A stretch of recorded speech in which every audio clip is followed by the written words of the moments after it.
डर लगता है इस तरह की चीज़ों पे बात करते हुए। यकीन जाने हर इदारे के अंदर माफियाज बने हुए हैं जो कि उस इदारे की ताकत को अपनी पावर को मिसयूज करते हैं। हाँ, अपने मकासद के लिए इस्तेमाल कर जाते हैं। इवन के कई सिंध के अंदर सुनने में आया था कि जो अगवा बराए तवान की जो वारदातें होती हैं उसके अंदर, उसके अलावा इधर इदारों के एहलकार मुलविस होते हैं। के अंदर एक डॉक्टर जो थी वो हॉस्पिटल से किडनैप हुई और कितने दिनों बाद उसकी जो है वो तशद्दुद ज़्यादा लाश मिली। ठीक है, मतलब अपने हॉस्पिटल के अंदर से कि एक डॉक्टर को किडनैप किया गया।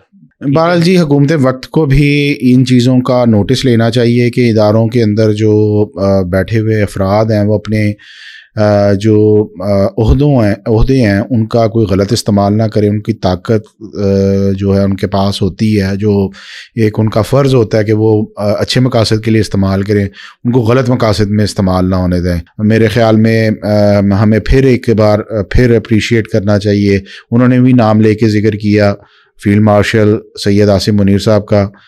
हम अप्रीशिएट करते हैं कि उनके इदारे ने ये सपोर्ट किया। लेकिन मैं फिर बात यही करूँगा, मेरा एक डिसएग्रीमेंट है कि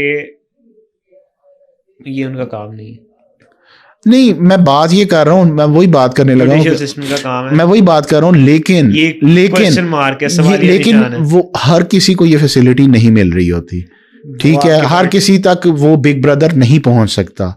ये बिग ब्रदर उस तक तो पहुंच गया। पहली बात तो ये बिग ब्रदर का काम नहीं है, और दूसरी बात लेकिन उनका नाम यूज किया जा रहा था ना, वो इस वजह से वो बीच में उनके शायद हो सकता है बिग ब्रदर से ज्यादा जो हमारे इदारे जुडिशियल सिस्टम वाला ना, उनको स्ट्रॉन्ग होना चाहिए। काश कि हमारे जो जुडिशियल सिस्टम है इसमें भी हर कुछ सीट में बैठा हुआ बिग ब्रदर बन के, यानी कि वो फैसले करे और टाइमली फैसले करे।